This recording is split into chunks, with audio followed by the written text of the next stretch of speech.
tienes esa intimidad cerca de Él, el fuego no se puede extinguir. El fuego no se puede extinguir. Y así como Jesús sanó cuando estuvo sobre la tierra y ha sanado durante todo el tiempo desde que partió hasta este día, continuará sanando. Y yo te digo, si caminas con el Espíritu, oigan lo que el Espíritu Santo dice: haré maravillas que no han sido hechas en toda la tierra. Será cosa tremenda la que Dios hará contigo, la que Dios hará contigo. Quiero decirte, el Dios que está sobre tu vida es un Dios para el cual los imposibles no existen. No hay nada imposible para Dios. No hay nada imposible para Dios. No con ejército ni con fuerza, sino con mi espíritu, ha dicho Jehová de los ejércitos.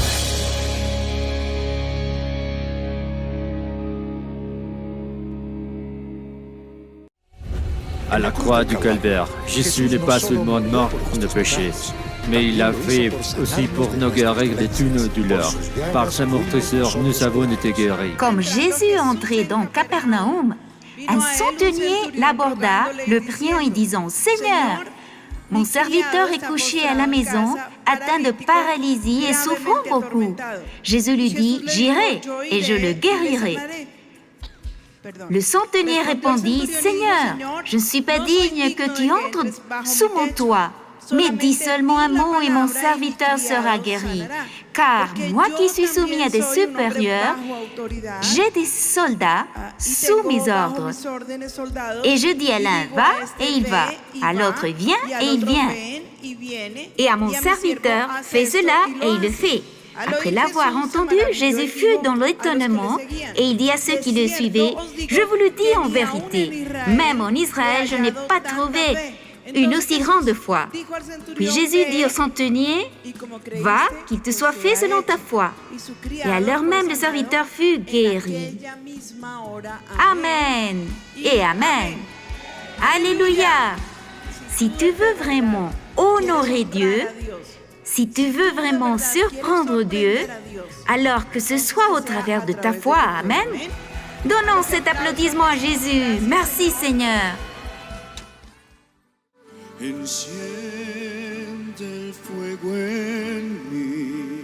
Réveille le cœur.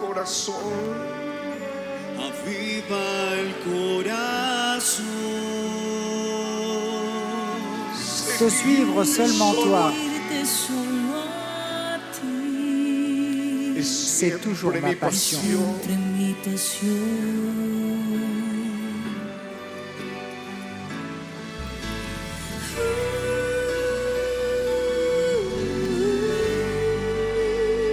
Merci Seigneur. L'Esprit de Dieu est en train de se manifester au milieu de nous. Lève seulement tes mains, approche-toi de lui, demande-lui.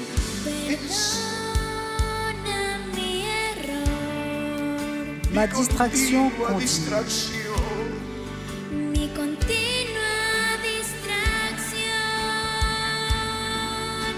T'aimer seulement toi. C'est ma ferme décision. Commence à le demander. Les miracles ont commencé. Une jambe. Quelqu'un avec sa jambe. Il ne peut pas marcher correctement. Et on suppose qu'il va rester comme ça le restant de sa vie. Mais le Seigneur change le diagnostic. Commence à bouger tes jambes, car il est la résurrection et la vie. Commence à bouger les jambes. Lève-toi et viens ici. Viens ici. La hanche, quelqu'un sent son corps dépérir. Mais le Seigneur ramène la vie dans tes os. Vie dans tes os.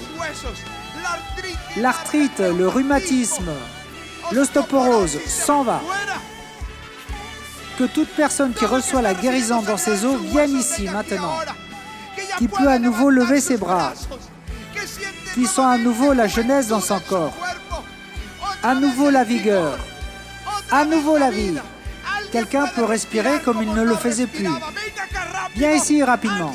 Quelqu'un sent une forte douleur dans son cœur, comme il ne le sentait pas. Viens Il y a ici une maintenant. personne qui a des problèmes au foie. C'est une stéatose hépatique. Elle a déjà été déclarée comme ayant une stéatose et cela amène beaucoup de douleurs et d'afflictions. C'est le commencement d'une maladie et elle est comme dans son premier état. Reçois ton miracle ce matin. Des paroles sont en train d'être données, même si cette parole n'a pas été donnée spécifiquement, mais tu sens la gloire de Dieu qui t'a touché et que tu as fait ce que tu ne pouvais pas faire, alors viens en courant ici devant. Il y a une jeune fille qui reçoit la guérison. Elle avait des problèmes de croissance. Il y a un enfant qui reçoit la guérison à sa hanche. Aussi, une jeune qui reçoit la guérison à son pied droit. Il était tordu. Depuis toute petite, ils devaient lui mettre des appareils, mais ils n'ont pas fait. Sa jambe se tord, mais elle est en train de recevoir la guérison maintenant au nom de Jésus. Viens maintenant, viens ici en courant. Il y a des miracles, des guérisons. Merci Seigneur.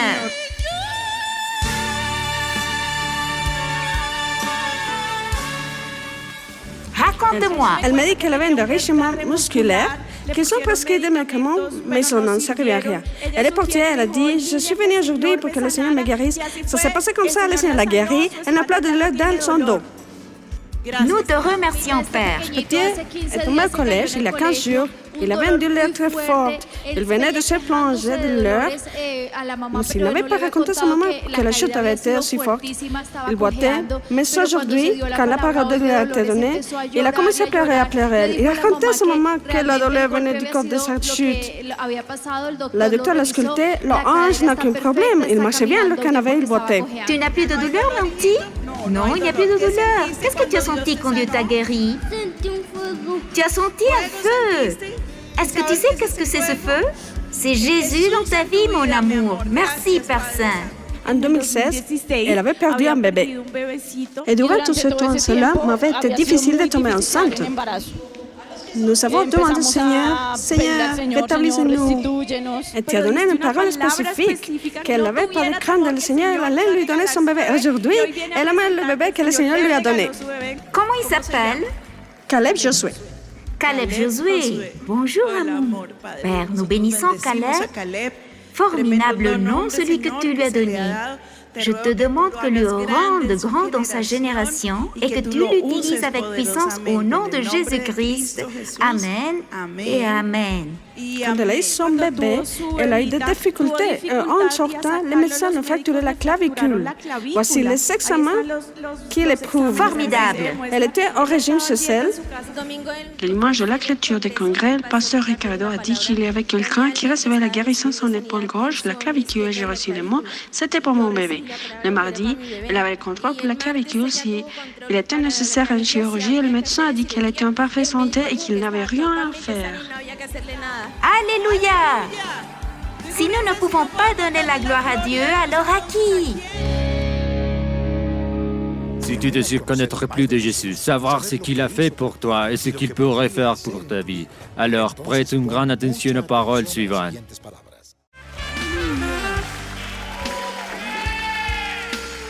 La parole dit, celui qui a le Fils a la vie. Celui qui n'a pas le Fils de Dieu n'a pas la vie. Je veux prier maintenant pour tous ceux qui disent « J'ai besoin de faire une halte dans mon chemin.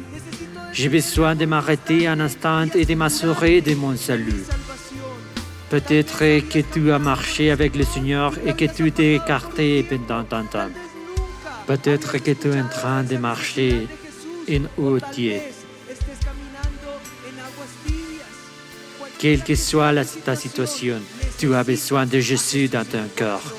Je veux prier pour tous ceux qui disent « Aujourd'hui, c'est mon jour de salut. C'est mon moment de réconciliation.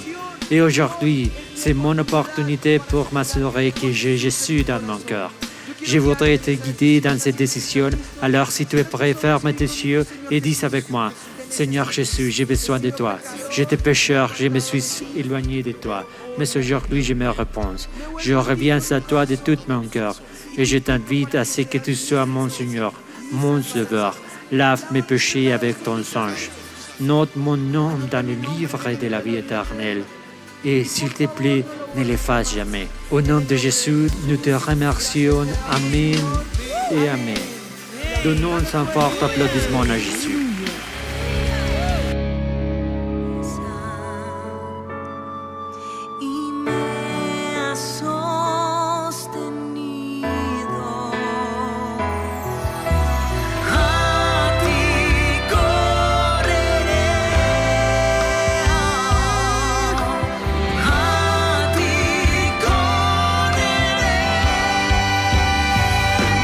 Je me réjouirai.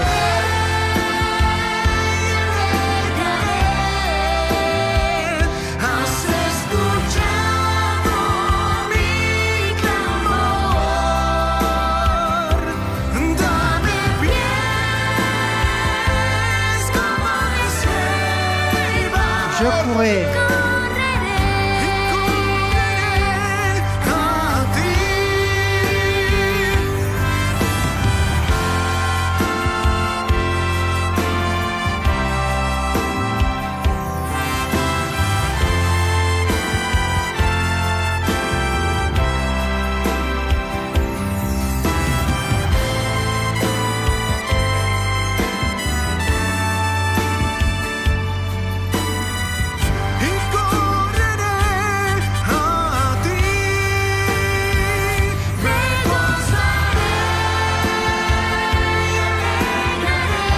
Tu as entendu ma clameur.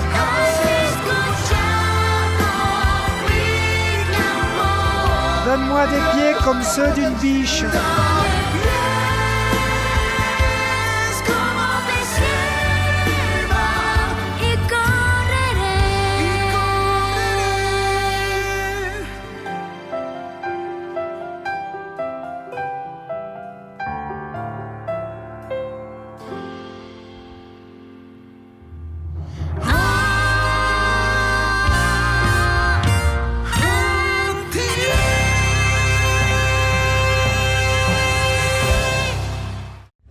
Dans ce qui suit, tu écouteras une puissante prédication qui est différée à ta vie.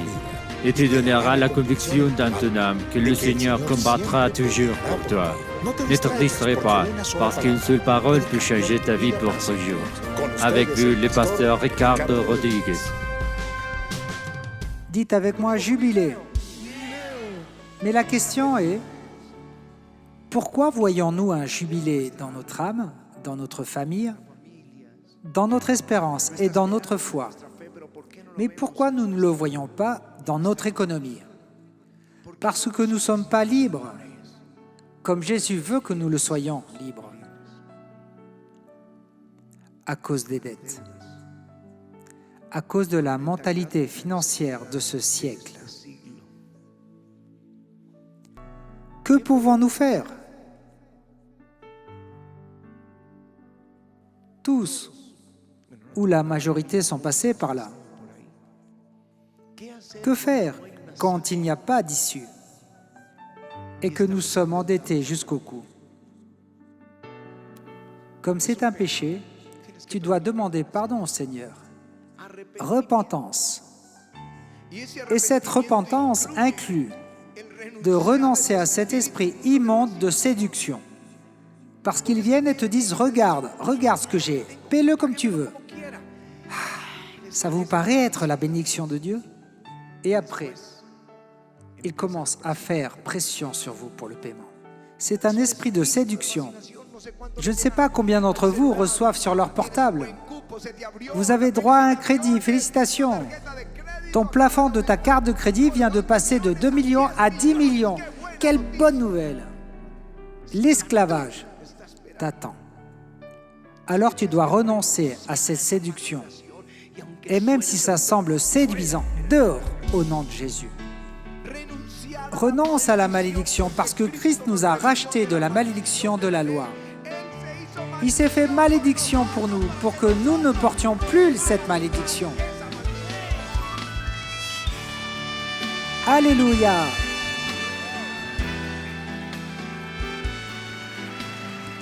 Et sortir de la dette. Parfois, il faut vendre ou payer, mais sors de cet esprit immonde. même s'il faut que tu recommences à zéro. Avec la mentalité de Joseph, avec le conseil de Proverbe 27. J'ai vécu cette même expérience il y a 20 ans. Nous avions tout, parce que c'est ce que le diable veut vous faire croire. Nous avions notre maison, mais nous devions 70%. Nous avions pris un crédit comme tout le monde le fait, mais c'était le temps de l'UPAC. Je veux dire que nous devions 140% de la valeur de la maison. Nous avions la voiture, mais nous la devions. Nous avions donné également 30% et le reste à crédit. J'avais les cartes de crédit. Alors est venue la dame qui vendait les bagues. Regardez comme elles sont belles et bon marché, vous paierez quand vous pourrez. On s'enthousiasme et on finit par en emporter 2. L'autre, les vêtements. Regarde, j'ai apporté des vêtements. J'ai voyagé à Miami. J'ai ramené ce qui vient de sortir, vraiment pas cher. Vous me payerez quand vous le pourrez. Nous devions à tout le monde. Tout.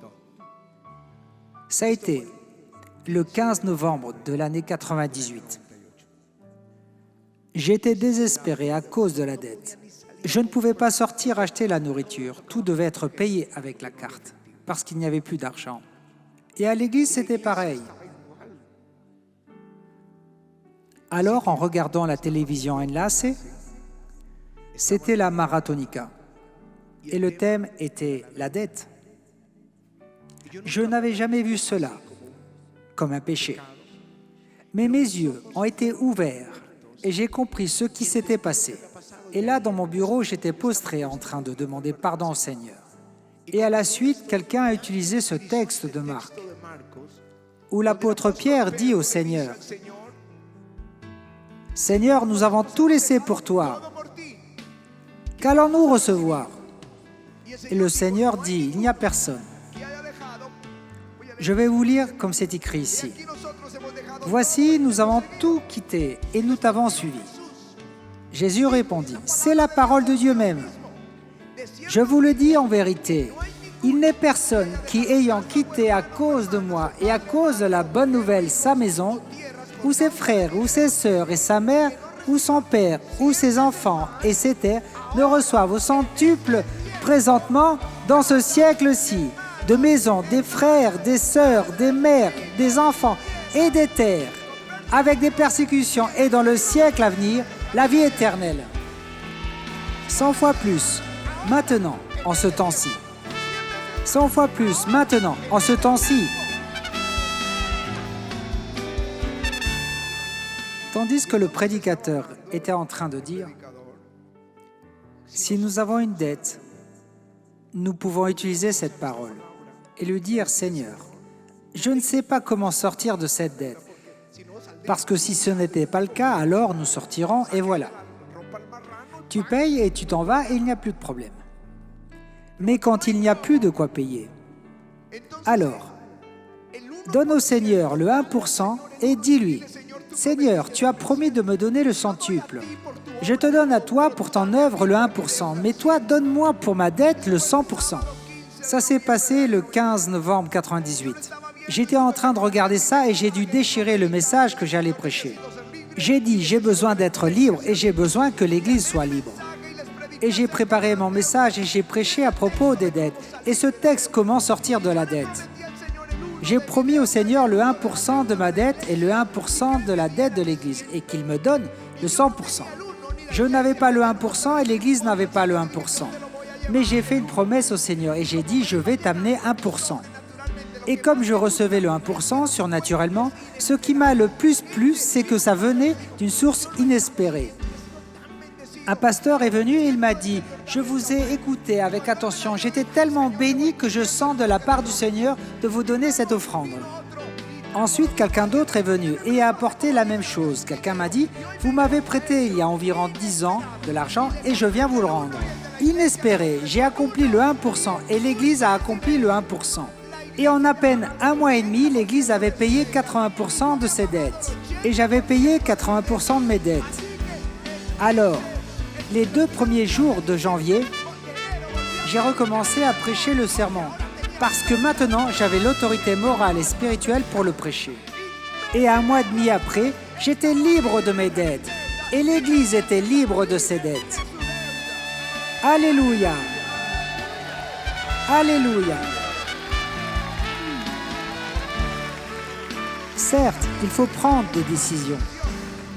J'ai dû me séparer de mon 4x4 et je me suis acheté une petite voiture avec le 30%. Je suis sorti un peu triste parce que je n'avais plus le 4x4 neuf. Je roulais dans la petite voiture. Et après un pâté de maison, en la conduisant, je me suis dit « Mais elle est à moi ! Elle est à moi !» Je l'ai ressenti avec force et j'ai dit « Elle est à moi ! Et je ne dois rien à personne !» Et je me rappelle que nous sommes sortis et que nous avons acheté le premier costume en le payant en espèces. Ça c'est bon, je ne le dois à personne. Tu ne dois rien à personne. Tu ne dois rien à personne. Puisses-tu déclarer ton jubilé libre de dette, libre de dette. J'aime l'histoire de la veuve de Sarepta à Sidon. Cette femme veuve allait se faire mourir et le prophète vient en disant « Donne-moi ce gâteau de farine » et elle dit « Comment je peux te le donner si c'est la seule chose que j'ai pour manger, moi et mon fils ?» Il lui dit « Donne-le-moi parce que le Seigneur me dit que ni la farine qui est dans le pot, ni l'huile ne va diminuer et que la cruche ne va pas s'épuiser. » Alors elle a donné à Dieu et Dieu lui a donné à elle, à son fils, à toute sa famille, 3 années et demie de provision. 3 années et demie de provision. Tu diras, mais comment endetté je peux donner? C'est la loi céleste. Tu sèmes et tu récoltes une grande moisson de Dieu. Je sais une chose. 3 mois après, j'ai pu crier. Église d'Aviamento, le jubilé est arrivé. Il n'y a plus de dette.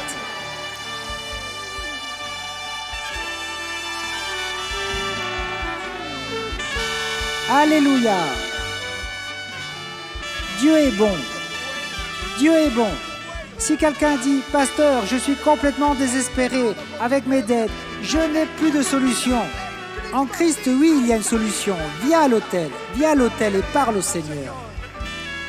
Parce que Dieu est bon. Merci Seigneur Jésus.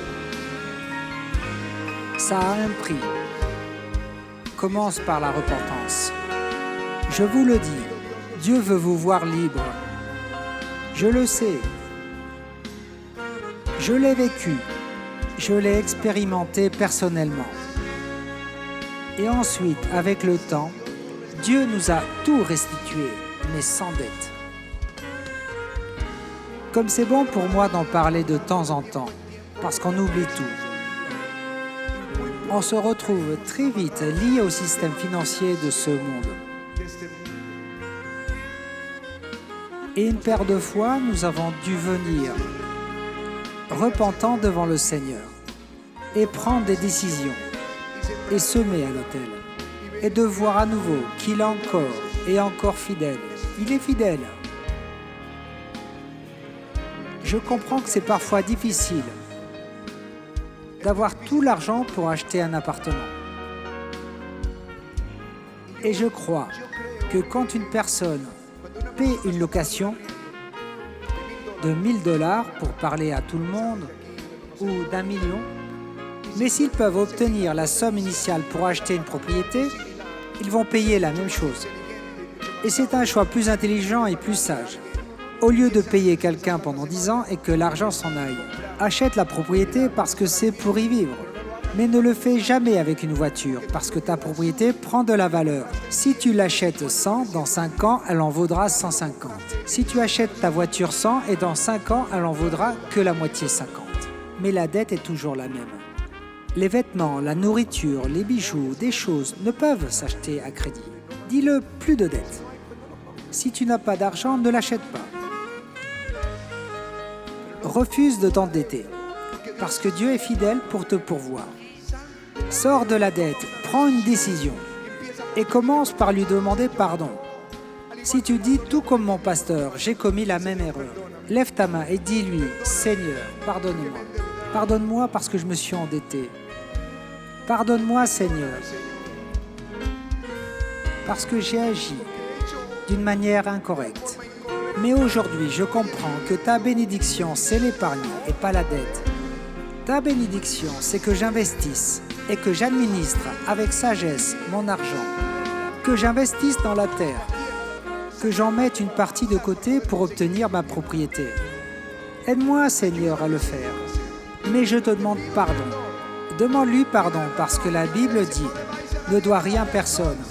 Pardon, Seigneur, pardon, j'ai péché, pardonne-moi. Je renonce, dis-lui, je renonce à la séduction pour le crédit. Je renonce à la dette. Ne te laisse pas ensorceler, parce que la luxure, la dette, le péché d'Adam a été la séduction des choses agréables aux yeux. Satan te séduit ainsi, et tu veux le faire. Dis-lui, je renonce à cette séduction. J'y renonce au nom de Jésus. Comme il s'agit aussi d'une malédiction, dis-lui, je renonce à la malédiction. Christ m'a racheté de la malédiction de la loi. Je ne suis plus maudit. Je renonce à la ruine. Je renonce à la dette. Au nom de Jésus, je renonce, Seigneur. Et dis-lui, Père, aide-moi à sortir de la dette. Aide-moi à la payer. Envoie-moi des sources extraordinaires et surprenantes. Et si quelqu'un veut faire cette promesse, comme tout est volontaire, tu peux t'endetter jusqu'au cou ou obéir au Seigneur. Et tu peux aussi agir avec foi et dire « Je veux mettre une semence, 1% de mes dettes. Et Seigneur, donne-moi 100%. » Si quelqu'un a décidé de le faire, dis-le au Seigneur. C'est une affaire entre toi et lui. Personne ne m'a vu, je l'ai fait dans mon bureau. L'Église l'a fait chacun avec Dieu. Ensuite, nous pourrons venir et dire « Nous sommes libres de la dette. » Nous pourrons crier « Jubilé !» Dis-lui « Seigneur, je vais faire cette promesse à l'autel. » Même pour cela, donne-moi des sources inespérées de provision. Des sources inespérées pour payer. Au nom de Jésus, j'accomplis ma promesse pour payer mes dettes. Et sors-moi de là, toi seul tu peux le faire. Si le Fils vous libère, vous serez véritablement libre. Je renonce à cette dette. Et Seigneur, fais-moi sortir. Fais-moi sortir, encore et encore, fais-moi sortir de cette dette cette année. Dis-le avec moi, nous allons prophétiser. Dites avec moi. Cette année, je vais être libre de la dette. Cette année, jubilé, jubilé.